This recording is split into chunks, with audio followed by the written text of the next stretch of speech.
Fala pessoal, hoje a nossa aula sobre obras rodoviárias vai tratar de drenagem de rodovias, um assunto que é extensamente abordado, né, nas provas de concurso, e para você que eventualmente nunca teve contato com esse assunto de drenagem, vai ser a primeira vez. Falo para você que começa agora, nível intermediário, e também aprofundaremos na medida do necessário. Aqui a nossa base para essas aulas de drenagem rodoviária é o manual de drenagem de rodovias, né, do nosso querido DENIT, tá ok? Vamos começar aqui nessa aula, pessoal, falando sobre uma pincelada geral do que é a drenagem de rodovias, né, mas principalmente nessa aula sobre as formulações que são utilizadas pelo manual do DENIT no dimensionamento do sistema de drenagem de rodovias.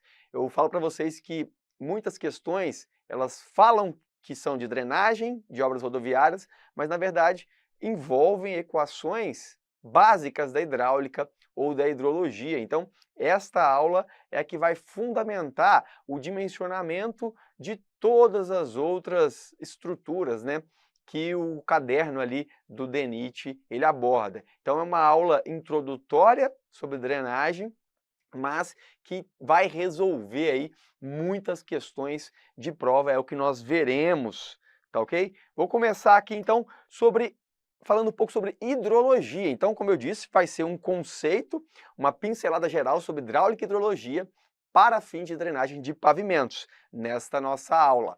Bom, começo com a chuva de projeto, pessoal. É importante no planejamento e no projeto dos nossos sistemas de drenagem definir qual é o comportamento das chuvas, né? Qual é a chuva para a qual as minhas estruturas do pavimento serão dimensionadas. E neste quesito, não há de se falar em algo que seja mais abordado quando o assunto é chuva de projeto, quanto a intensidade máxima pontual de chuva calculada, né, pela relação de intensidade, duração e frequência das chuvas. O nosso famoso curva IDF ou a expressão aí de intensidade da chuva, duração e frequência. A gente consegue calcular através dessa fórmula definidos a duração e a frequência ou o período de retorno. Nós calcularemos a intensidade pluviométrica daquela chuva de projeto nas determinadas regiões. Óbvio que essas curvas, elas têm esse caráter geral aqui, né, de KTR elevado a A, B mais TD elevado a C, onde, a princípio, nós temos K, A, B e C como coeficientes obtidos a partir da série histórica de dados de chuvas intensas para a região de projeto.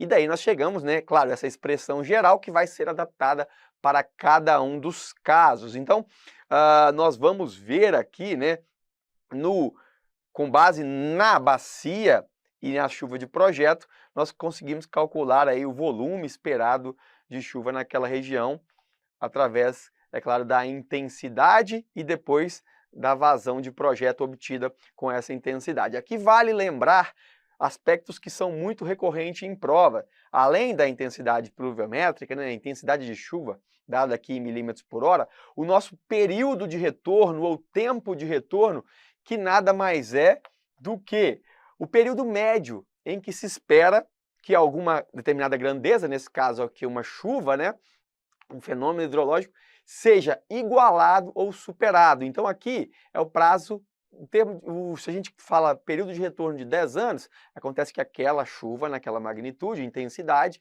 ela tende, né, em média, a ocorrer dentro dos próximos 10 anos. Pode ocorrer no ano que vem, pode ocorrer daqui 11 anos, mas o período de retorno esperado para que aquele volume, aquela precipitação seja igualada ou superada é, em média, 10 anos aí, quando nós adotamos, por exemplo, um período de retorno de 10 anos.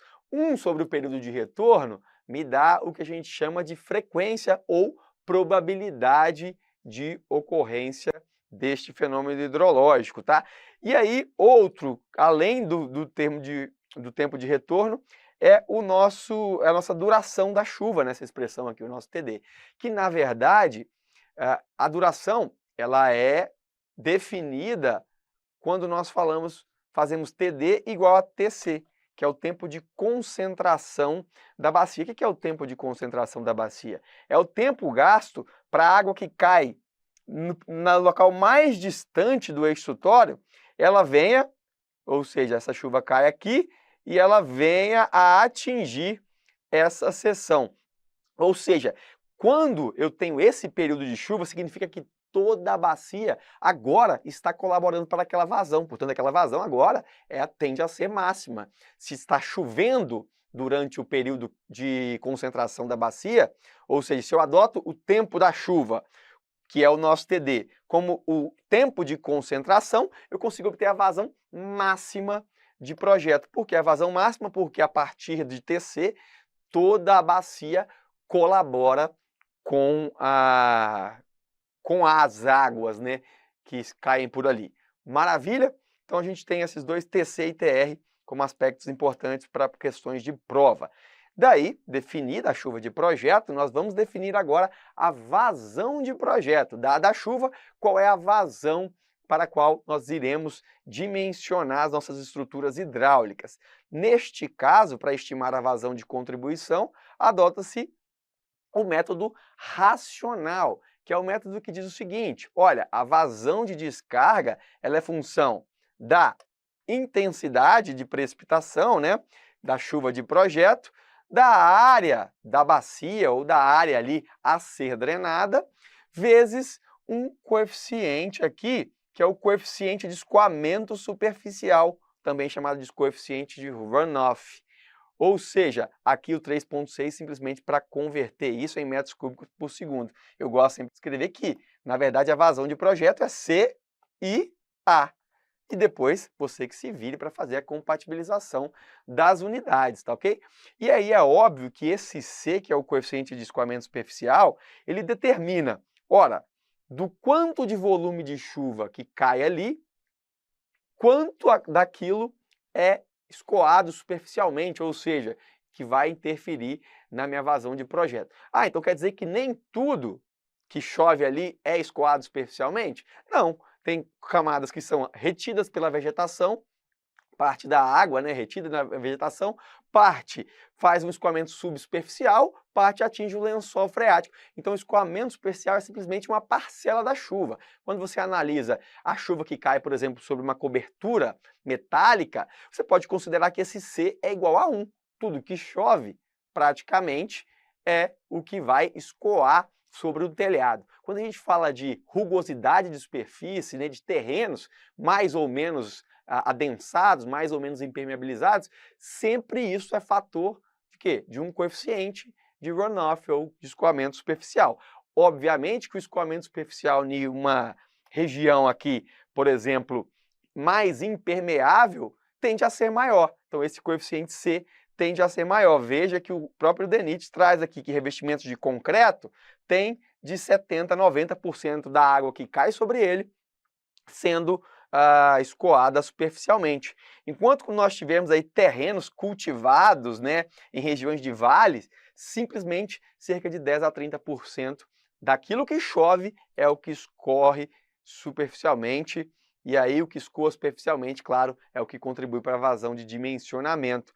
Veja que aqui nós temos muito mais infiltração, muito mais evapotranspiração, né, pela própria respiração da vegetação, rugosidade, né, do terreno que forma aquelas poças d'água, né, aquela retenção causada também pelas árvores, consequentemente uma menor velocidade, e o direcionamento aqui é dado pelo próprio relevo natural. Diferente daqui, né, que o direcionamento é dado pelas estruturas, pela terraplenagem, pelas estruturas de drenagem, e claro, o escoamento superficial bem maior, o que onera consequentemente, o dimensionamento. Afinal de contas, se tem mais escoamento superficial, tem mais vazão e as estruturas terão que ser mais robustas. O mesmo vale para qualquer pavimento. Então, falando de vazão de projeto, a ideia segue sendo essa.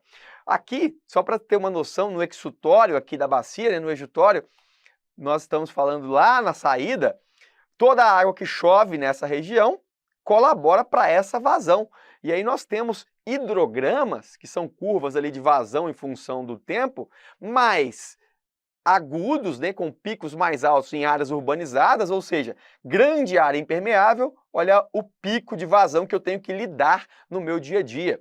Agora, se eu tenho área impermeável muito pequena, ou seja, a maior parte é área permeável, é área verde, nós temos uma grande suavização, né, um abatimento na curva de vazão. Isso, consequentemente, gera menos problemas, menos alagamento, estruturas de drenagem mais simples, mais econômicas, mais baratas, né? Quanto mais permeabilização, mais volume de água eu vou ter que lidar, tá? Fique de olho nisso, lembrando aqui da vazão, que é o que vai ser adotada para o nosso dimensionamento de pavimentos. E aí, além disso, né, da vazão de projeto, nós seguimos com o quê? Com agora a infiltração nas camadas drenantes. Nós estamos falando aí de bases drenantes, subbases drenantes, estruturas do meu pavimento que drenarão a água. E aí eu já recorro não à hidrologia e na hidráulica, agora eu já vou para a mecânica dos solos, onde o DENIT dimensiona as estruturas, né, as camadas granulares drenantes, de acordo com a lei de Darcy, né, o Darcy, como queiram, que nos dá uma expressão para o cálculo da velocidade de percolação da água em um meio poroso, né? Então, quando nós tivermos drenos que não são providos de condutos, o que é isso? Drenagem através de material granular, simplesmente, sem tubos, né? Que aí nós vamos ver tubos na sequência. Então, quando nós tivermos drenagem através de material granular, nós vamos basear o dimensionamento na nossa lei de Darcy, que vai considerar ali, claro, o meio poroso, homogêneo, isotrópico e saturado com escoamento laminar. Essas são as condições de contorno estabelecidas. Se eu tenho a velocidade e tenho a área, eu consigo chegar na minha vazão. Vazão, área, vezes velocidade, né? Equação lá da continuidade, a gente consegue ver isso. Então, da onde surgem o K e o I? Está aqui, da equação de velocidade da lei de Darcy. Só que K é o que? É um coeficiente de condutividade hidráulica. Ou seja, é o quanto que aquele solo, ou a velocidade, na verdade, que aquele solo conduz água através do seu material granular. E isso depende de fatores como o gradiente hidráulico. Então aqui é a velocidade e o gradiente hidráulico. Porque o gradiente hidráulico me diz quanto que eu tenho de carga hidráulica aqui e qual a distância que eu vou percorrer. Então, o gradiente hidráulico ele me é, né, dado pela H, que é a carga hidráulica dissipada na percolação. Veja, o nível da água está aqui, após percolação, dissipou-se toda essa altura H. Quando a gente fala de H, altura, a gente fala de pressão da água, né? A pressão dividida pelo próprio peso específico dá o que a gente chama de carga. Então, se eu falar carga da água, na verdade é a pressão daquela coluna da água. Só que aqui, se eu uso carga, eu estou falando da pressão que o fluido exerce, tá ok? Se eu quero saber a pressão de fato, multiplico pelo peso específico. Então, não necessariamente precisa ser água. Poderia ser outro fluido, no caso de drenagem, é água. Então, tem essa carga hidráulica e o comprimento que ela vai ter que percorrer. Significa que a velocidade de água, a velocidade de percolação da água em meios granulares, vai depender da pressão que eu tenho de água e da distância que eu tenho para percorrer, que é o nosso gradiente hidráulico, e também do coeficiente hidráulico daquele material, daquele solo, né? Que, claro, vai depender da temperatura do fluido, da viscosidade, quanto saturado está esse solo, da distribuição dos poros, se tem mais ou menos índice de vazios, né? Se é maior ou menor, a distribuição granulométrica é uma distribuição graduada, é uma distribuição mais aberta, uma graduação aberta, qual é a rugosidade das partículas, é um seixo rolado, é uma rocha britada. Então veja, a percolação, a velocidade com que a água passa através do meu material drenante, né, depende desses fatores, claro, para chegar a uma vazão. Maravilha? Então aqui nós estamos falando de drenagem já das camadas e não de drenagem superficial, como nós havíamos mencionado. Maravilha!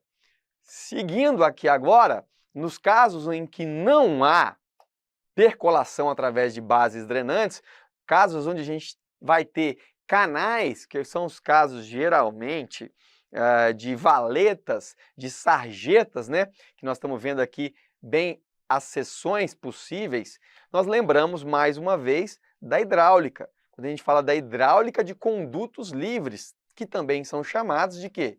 Hidráulica de canais. Por que condutos livres? Porque aqui a água vai escoar sob a pressão atmosférica. Então não há nenhum tipo de pressão, nem positiva e nem de sucção, pressão negativa. Aqui a água escorre sobre condições de pressão atmosférica em toda a sua superfície. O que não quer dizer que os condutos precisam ser fechados. Está vendo aqui o caso? Precisam ser abertos. É comum que sejam abertos os canais, mas eu posso ter canais, por exemplo, que são dimensionados aí como condutos livres, mas que são de seção fechada, né? Seção circular. Por você ter uma ideia, na construção civil nós temos o esgoto, que a princípio ele é para ser drenado como um conduto livre, não é para ter pressão ali dentro. E mesmo assim ele é fechado, tá ok? Seção fechada, abertos ou fechados. Da onde vêm as expressões para o cálculo dos condutos livres aqui, das sarjetas, das valetas, da equação de Manning, propriamente dita aqui para a velocidade, né, que vai determinar a velocidade de escoamento dos fluidos ali, que é função, claro, do raio hidráulico, da declividade e do coeficiente de rugosidade daquela superfície. Quanto mais rugosa, né, nós temos mais perdas ali por atrito, consequentemente a velocidade tende a reduzir quanto maior for a rugosidade.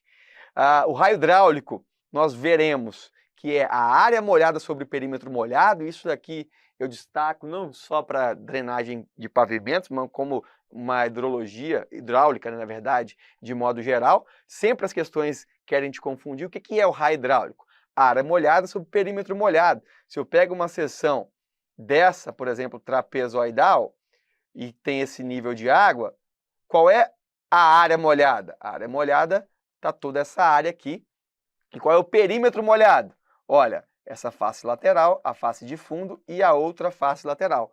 Um sobre o outro, ou seja, área sobre perímetro, unidade de metro quadrado, dividido por unidade de metro, fica, em termos nos termos dimensionais, a unidade do raio hidráulico é em metro.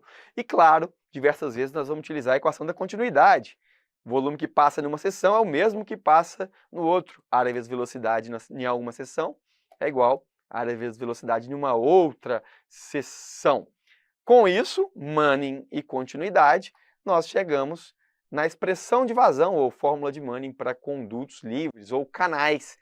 Muito comum em prova e, basicamente, eu te digo, precisa ser decorada, embora em alguns casos ela venha a ser dada no próprio exercício pelo examinador. Maravilha? Aqui eu vejo, aqui mostro para vocês que, claro, o coeficiente de rugosidade de Manning depende do material que eu estou tratando. E aí nós temos aqui os valores de N para cada um dos materiais. Em concreto, em rocha, seções de cimento liso, asfalto, grama. Daí você pode tirar dessas tabelas. E por último, aqui nós temos o quê?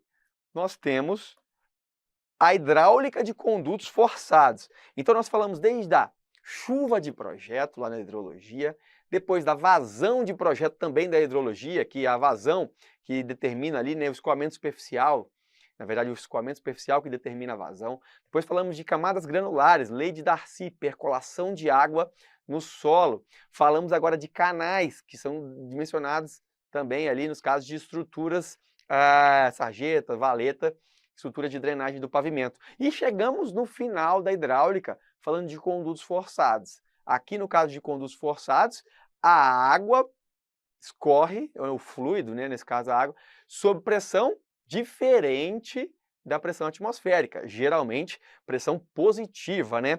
São os casos onde nós temos, por exemplo, no dimensionamento de bueiros afogados, digamos assim, bueiros com carga hidráulica a montante. Então eles vão trabalhar ali não mais como um canal aberto, mas sim como um conduto forçado, onde a pressão interna é diferente da pressão atmosférica. Aí, diferente dos canais, no caso de conduto forçado, obrigatoriamente tem que ter seções fechadas, né? Onde o fluido vai preenchê-la completamente. Como que a gente dimensiona bueiros, por exemplo? Para a equação de Bernoulli. Só que Bernoulli, ou Bernoulli, como vocês mencionam aí, não vem ao caso, ele trata do escoamento, aquilo que a gente vê lá no ensino médio, né? O escoamento do fluido ideal. No caso aqui, é um fluido que não tem viscosidade, olha, até ficou duplicado aqui, é um fluido incompressível, regime permanente, livre de atrito, né? Não tem perda de carga. E no caso aqui de Bernoulli, a gente não tem também turbinas ou bombas que inserem energia manométrica na nossa equação. Então, o que a hidráulica de condutos forçados faz para adequar a expressão de Bernoulli para a realidade, no caso concreto, prático, do dimensionamento, por exemplo, dos bueiros? Ela considera a equação de Bernoulli com perda de carga, ou seja, a carga de posição ou altimétrica mais P sobre ρ, que é a carga piezométrica ou carga de pressão, mais V² sobre 2G, que é a carga cinética, né? A energia associada à velocidade de escoamento do fluido. Então, a energia 1, na posição 1, como é o caso aqui a gente pode adotar aqui, é igual à energia na posição 2, considerando a perda de carga que foi perdida aí nos trechos entre 1 e 2. Caso não houvesse perda de carga, eu estava falando de um fluido ideal. Então aqui a gente utiliza a conservação da energia, o princípio da conservação da energia. Aqui a gente tem um caso de 2 pontos, ponto 1 e ponto 2, onde o plano de carga efetivo, ou seja, estaticamente, nós estaremos no mesmo nível, né? Porque se está em termos estáticos, a pressão ali é a mesma, sempre será a mesma. Quando começa a ter dinâmica, ter movimento, aí é que funciona, que começa a existir perda de carga. Então, do plano estático, a gente vem aqui agora a existir perda de carga. Então, agora a gente tem essa linha azul, que é a linha de energia, ou seja, a perda de energia, em função de quê? Em função do atrito, né? Do escoamento com atrito ao aquecimento ali, que na verdade é uma perda de energia e também depende da rugosidade da superfície. E aí nós temos expressões para calcular perda de carga localizada, que é a perda de carga em singularidades, né? Peças, conexões, entrada, saída d'água, e temos perda de carga distribuídas, que é distribuída ao longo da tubulação, né? A perda de carga distribuída geralmente por metro de tubulação também é calculada. Tá bom? Perda de carga, um assunto à parte, e conservação da energia, a gente está focando aqui mais na linha de energia, onde considera aqui na linha de energia tanto a carga cinética, a carga cinética quanto a piezométrica e a altimétrica, e a mais comum de se falar muitas vezes é a linha piezométrica, onde considera só a carga piezométrica ou de pressão, mas mais a carga altimétrica. Então, linha em verde é a linha piezométrica, linha em azul, que é a superior, tem também acréscimo da parcela de carga cinética. Lembrando que uma vez que eu falo de carga, se eu quero saber de pressão, é só multiplicar depois da carga final pelo peso específico do fluido, que neste caso é a água. Maravilha! Daí, depois de toda essa passagem hidráulica e hidrologia, nós chegamos na drenagem propriamente dita das rodovias, né? Mostrando para vocês aqui algumas estruturas com as quais nós trabalharemos ao longo dessa sequência de aulas, tá? Qual é a principal função da drenagem de rodovias? Eliminar a água que, sob qualquer forma, atinge o corpo estradal, captando-a e conduzindo-a para locais em que menos afete a segurança e a durabilidade da via. Então, assim como em residências, em edificações, a água ela acaba sendo uma grande vilã quando percola, infiltra no piso, nas paredes, né?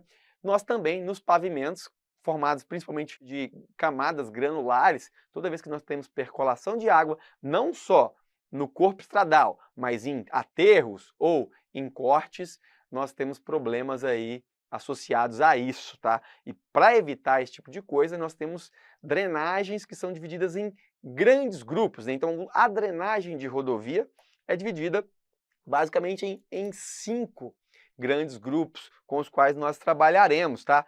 Pelo menos de acordo com o manual de drenagem do DENIT. Quais são esses grupos de trabalho? A drenagem de transposição de talvegs, falaremos sobre ela, mas o talveg, né, como a gente lembra, é por onde corre ali o leito dos rios, né, parte mais funda da geografia. A drenagem superficial da água que cai sobre o pavimento e em suas adjacências. Aqui, a drenagem do pavimento propriamente dito, aquela água que penetra no pavimento, uma vez que nós temos aí índices de permeabilidade. Nossos pavimentos não são impermeáveis, adoraríamos se fosse, mas nós temos ali junções também de pavimento, né, com as laterais, né, o meio-fio, toda a estrutura que nós temos além do pavimento, temos juntas, se for um pavimento de concreto, temos permeabilidade nos nossos pavimentos, essa drenagem também é tratada, em alguns casos, né, ela nem sempre é obrigatória. Drenagem subterrânea ou profunda. Nesse caso, o nome que me tinha fugido aqui, da drenagem do pavimento, são os acostamentos, né? Muitas vezes a gente tem uma divisão ali dos acostamentos para o leito carroçável. Depois a gente vem a drenagem subterrânea ou profunda, onde a gente preocupa que não só a água que cai sobre o pavimento, mas a água que ascende do subsolo, a franja capilar ali, que atinge o pavimento, só que por baixo, né, na seção de baixo para cima. E por último, essa aqui já é tratada em outros assuntos, né, que é a drenagem de travessia urbana. Daí a drenagem normal, drenagem pluvial normal que nós abordamos aí na hidrologia, né, com boca de lobo, com galerias, enfim, tudo isso já é uma parte que foge. Então nós vamos tentar focar aqui na drenagem de rodovia, principalmente nesses 4 primeiros grupos que são bem particulares, né, da drenagem rodoviária, drenagem de rodovias. Aqui, claro, é fundamental que o técnico responsável pelo projeto ele veja a importância da drenagem na garantia da estabilidade da via e estabeleça, olha, de maneira coerente, técnica e economicamente, o correto dimensionamento das obras de drenagem a serem implantadas. Por que eu falo isso? Porque no slide seguinte, a gente vai ver as estruturas possíveis de serem utilizadas no sistema de drenagem. Isso não quer dizer que todas serão utilizadas. Na verdade, você pode lançar mão dessas estruturas para a drenagem de rodovias. E esse é um quadro, eu diria para vocês, extremamente importante, porque ele te faz acertar muitas questões simplesmente sabendo o que é a drenagem de transposição de Talveg, quais são os seus representantes. Está aqui, ó, bueiros, pontilhões, pontes. O que é uma drenagem do pavimento? Opa, quem são os representantes? Opa, camada drenante, drenos rasos longitudinal, drenos laterais de base e drenos transversais. Veja, a drenagem de travessia urbana tem ali a sarjeta, a boca de lobo, os postos de visita, as galerias pluviais, que a gente vê quando a gente estuda drenagem urbana, né? Então, só de saber onde é que aquela estrutura se encaixa, te faz acertar já bastante questões. Então isso daqui é algo que merece ser ali impresso, né? Você imprime e fica ali para você memorizar quais são as possíveis estruturas. Dentro de drenagem, nós entramos com um tópico também específico, né? Que são, né, as obras de arte. Obras de arte de engenharia é todo grande feito, grande estrutura, né, de engenharia que geralmente está relacionada aí a projetos multidisciplinares e que envolvem uma grande quantidade de recursos. Quando a gente fala pro DENIT aqui de obras de arte em drenagem de rodovia, basicamente nós temos 2 tipos, obras de arte especiais, que são as obras de arte de fato, e obras de arte correntes, de menor porte, corriqueiras ali, com projetos padronizados e utilizados ali no dia a dia de quem trabalha com pavimento. Exemplo de obra de arte especial: ponte, viadutos, túneis, muros de arrimo e bueiros. Vocês vão ver que bueiros aqui tem bueiros de grandes proporções, portanto, considerados aqui, principalmente os bueiros de grota, você vai saber ao longo do curso essa diferença, são obras de arte especiais. E as obras de arte correntes são de pequeno porte, como também bueiro, só que aqui agora bueiro menor, pontilhão, onde nós temos que pontilhão, na verdade, é uma ponte de menor porte. Muros aqui que eu quero dizer, muros de arrimo, usuais, habituais, para quem trabalha com rodovia, que normalmente fazem o quê? Se repetem ao longo da estrada e tem projetos o quê? Padronizados. Então, essas estruturas bueiro, pontilhão, muros de contenção ali, de taludes, já tem muitas vezes projetos padronizados, então são obras de arte sim, mas correntes, diferentes das especiais como viadutos, pontes, túneis, por exemplo, que nós temos os exemplos aqui, né, de ponte, aqui um viaduto, só para você, muitas vezes, já ouviu falar, mas nunca pegou no conceito para ver a diferença de ponte para viaduto. Olha aqui, ponte nada mais é do que uma estrutura sujeita à ação de carga móvel, utilizada para transpor obstáculo natural, seja um rio, seja um córrego, um vale ou algo do tipo. Então não só a água, tá? Debaixo da ponte pode não ser um rio, um córrego, mas assim um grande vale. Já o viaduto é uma estrutura para transpor obstáculo, agora não mais natural, um obstáculo artificial, como uma avenida, uma rodovia. Então aqui nós temos uma ponte e aqui do lado nós temos um viaduto. Obviamente aqui túnel, aqui um muro de arrimo, aqui na verdade uma cortina atirantada, é o que me parece. E veja aqui, bueiros, vamos falar um pouco sobre bueiros de grota, que inclusive pela essa magnitude são considerados inclusive obras de arte especiais. Maravilha? Então assim a gente encerra essa introdução, essa pincelada nos conceitos, e eu já deixo aí a deixa para começarmos a falar de fato das estruturas de drenagem rodoviária.